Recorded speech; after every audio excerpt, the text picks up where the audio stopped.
Monsieur le procureur général. Bonjour. Alors aujourd'hui, nous sommes face à quelle situation et on apprend que vous voulez faire une déclaration sur cette opération que vous avez déclenchée. Qu'est-ce que nous devons savoir? Merci une fois encore de l'opportunité que vous nous offrez à l'occasion de l'exécution de la réquisition 110 d'avant-hier que le parquet général de la Cour d'appel de Conakry a adressé respectivement à M. le directeur régional de la police de Conakry ainsi que M. le commandant de la région spéciale de la même localité.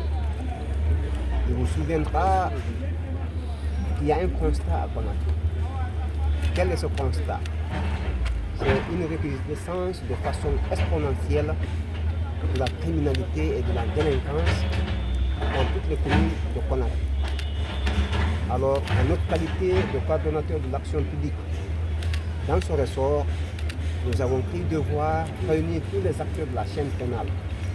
Quand je parle d'acteurs de la chaîne pénale, j'ai fait allusion aux agents et officiers de police judiciaire, j'ai fait allusion aux parquetiers d'instance, j'ai fait allusion à l'administration territoriale régionale et communale.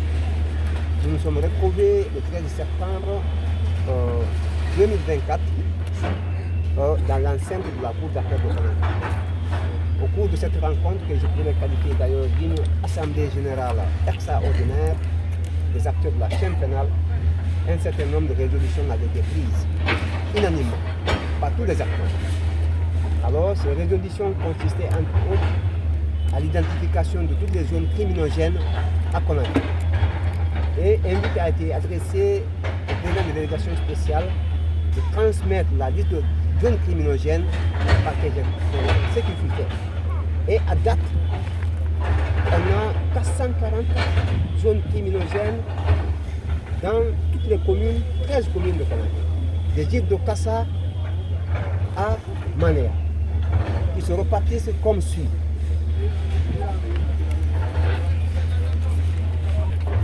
La commune de Matoto, nous avons 7% des 440. La commune de Kaloum, nous avons 3%. La commune de Lambaye, 9%. La commune de Ratoma, 7%. La commune de Kassa, 3%. La commune de Sonfonia, 21%. La commune de Matam, 5%. La commune de Dixi, 13%. La commune de Sanoya, 5%. La commune de Tombolia, 9%. La commune de Manéa, 1%. La commune de Kabele, 6%. Et éventuellement en forme de SIA, 10%. Alors, nous nous sommes fondés sur les dispositions de l'article 41 du Code de procédure pénale, qui a dévolu au parquet général et au parquet d'instance deux missions. Une mission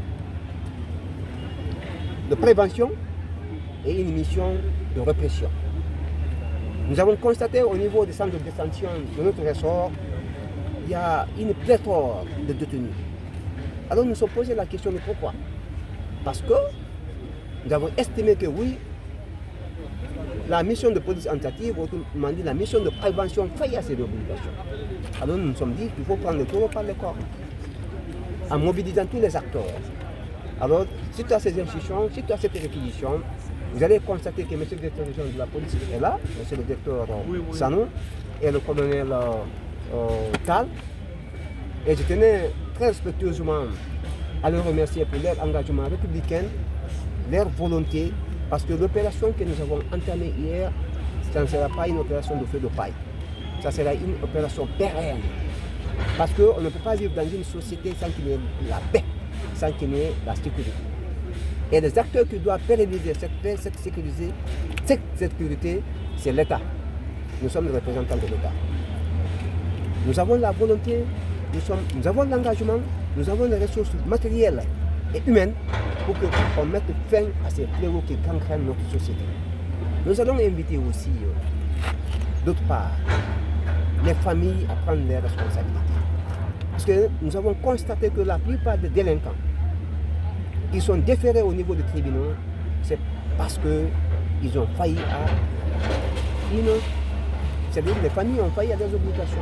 Ces obligations consistent à éduquer, à veiller, à surveiller leurs enfants.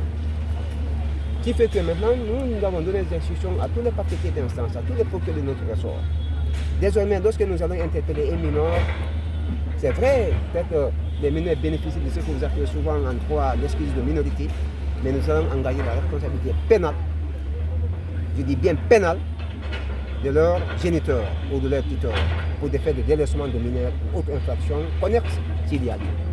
Et nous allons aussi demander respectueusement aux sages, aux religieux, aux clergés musulmans, aux clergés chrétiens de s'impliquer activement afin de sensibiliser la jeunesse. Tous les jours que Dieu fait, les procureurs de la République du même pour l'instance, ou les procureurs me font la remontée de la série de la drogue. Pas plus tard, la semaine passée, il y a eu 450 kg de chanvre indien qui ont été saisis au niveau de ce port. Pas plus tard ce matin, il y a eu la saisie de 600 kg de cocaïne. J'aimerais vous dire le lieu où cette cocaïne a été saisie. J'ai commencé par là-bas. Parce que les gens ne prennent pas conscience du danger qui guette la Guinée. La Guinée est combattue actuellement par des lobbies. Au vu aussi de tous les Guinéens, nous fermons des yeux en optant pour d'autres considérations. Et si nous ne faisons pas attention, les futures générations vont nous exterminer. Parce que ces générations vont dire oui, en d'autres temps, on n'a pas agi pour sauvegarder notre avenir. C'est pourquoi j'invite toute la population guinéenne, de toute sensibilité confondue, de s'engager résolument pour qu'on lutte contre ce phénomène qui gangrène la société guinéenne. Et ceux-là qui ne vont pas s'engager, c'est le bon moment de démissionner. Cette réquisition va être exécutée sans murmure ni hésitation. Je dis bien sans murmure ni hésitation. Quiconque faillit à ses obligations professionnelles, il va trouver la loi devant. Et je vais assumer ma responsabilité. Nous allons assumer notre responsabilité. Et j'invite aussi le corps de défense et de sécurité d'agir avec professionnalisme. User oui, mais user pour en abuser non. Vous avez l'obligation de démanteler les réseaux criminogènes, mais vous avez aussi l'obligation de protéger la dignité des personnes que vous allez interpeller. Vous avez l'obligation de respecter les droits, parce qu'ils ne sont pas notre ennemi. Et c'est des personnes qui sont guinéennes comme nous. Nous avons tous la même pièce. Souvent, nous avons tous le même passeport, ou bien la même identité, la même nationalité. Ceux qui ne sont pas des Guinéens, qui ne sont pas en règle vis-à-vis de la législation guinéenne, notamment la loi de 1994 portant conditions d'entrée de séjour de l'étranger en République de Guinée, même s'ils sont de l'espace CEDEAO. Je pèse bien mon mot, prenez votre responsabilité, monsieur le directeur régional, monsieur le représentant de la police de l'air et des frontières, pour que ces gens-là soient expulsés ou refoulés. Parce que qui dit Guinée, il parle respect de la loi.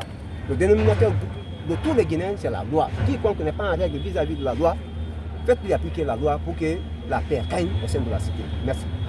Merci, monsieur.